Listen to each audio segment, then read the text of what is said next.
क्रोध से समस्या बढ़ती है, ना कि समस्या का समाधान होता है। जब हम गुस्सा करते हैं तब हमारे द्वारा कुछ ऐसा हो जाता है जिससे समाधान होने की जगह और हम फैल जाते हैं, प्रपंच में फंस जाते हैं। तो मुझे लगता है उस समय नाम जप करके हमको अपने अंदर की सोच को ठीक करनी होगी।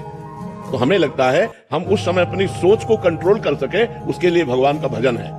भगवान के भजन में बहुत बड़ी सामर्थ्य है। तो हमें लगता है बच्चों को प्यार से समझाने की कोशिश करें, दुलार से समझाने की कोशिश करें। ज्यादा क्रोध का प्रयोग ठीक नहीं है। हर जगह क्रोध का प्रयोग करने से हानि ही हो जाती है। क्रोध से आज तक किसी को लाभ नहीं प्राप्त हुआ है। ये विचार करके हम अपनी सोच को भगवान से जोड़ करके, भगवान के नाम से जोड़ करके पवित्र आचरण करें। तो हम वही बात आपको सिखाना चाहते हैं कि भगवान से जुड़ो, गंदा आचरण मत करो, पाप मत करो, मांस मदिरा का सेवन मत करो। फिर देखो तुम्हारा चित्त कितना आनंदित रहता है। कोई व्यसन ना हो और कोई पाप ना हो और थोड़ा भी भजन होगा तो आपका हृदय आनंदित रहेगा। आप पक्का समझो, भगवदा आनंद से ही हम इन विपत्तियों से लड़ सकते हैं, नहीं तो ऐसी ऐसी विपत्तियां पूछो मत। तो हम विपत्तियों पर तभी हावी हो सकते हैं, भारी पड़ सकते हैं जब भगवान से जुड़े। नहीं, विपत्तियां हम पर भारी पड़ जाएंगी और हमको गिरा देंगे।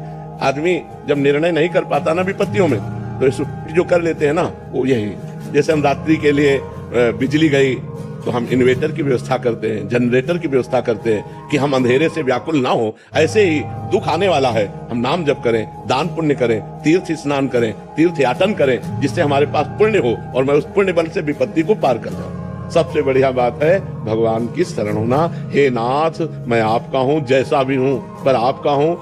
हमें ये दावा नहीं है कि मैं आपके लायक हूं, पर नाथ जैसा हूं आपका हूं। प्रभु मैं आपकी शरण में हूं। सबसे बढ़िया बात है। खूब जोर जोर से भगवान नाम कीर्तन करो और चलते फिरते नाम जप करो, फिर देख लो आप उसका परिणाम।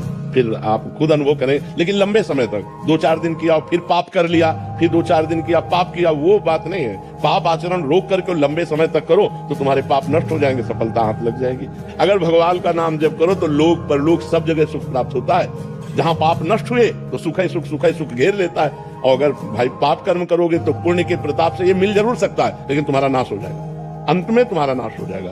अब हम करें गंदे गंदे आचरण, अपवित्र आहार करें, अपवित्र चरित्र रखें, अपवित्र विचार रखें, तो हम ये परम पवित्र ब्रह्म विचार को कैसे धारण कर सकते हैं कि सब एक है।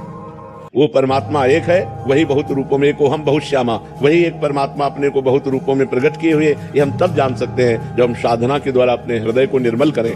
अगर नाम जप नहीं चल रहा और साधन चल रहे तो शून्य के समान है। और नाम जप अंक है, अंक है तो सब है, अंक नहीं है तो कुछ नहीं है। ये बात समझना पड़ेगा। हमारा कर्म ही हमें बुरे परिस्थिति में डालता है। को न काहू के सुख दुख कर दाता, निज कृत कर्म भोग सुन भ्राता। जब हमारा कर्म दंड देगा तो वो किसी व्यक्ति के दिमाग में बैठेगा, कोई घटना बनेगा, कोई परिस्थिति बनेगा, तभी तो हमें दुख देगा।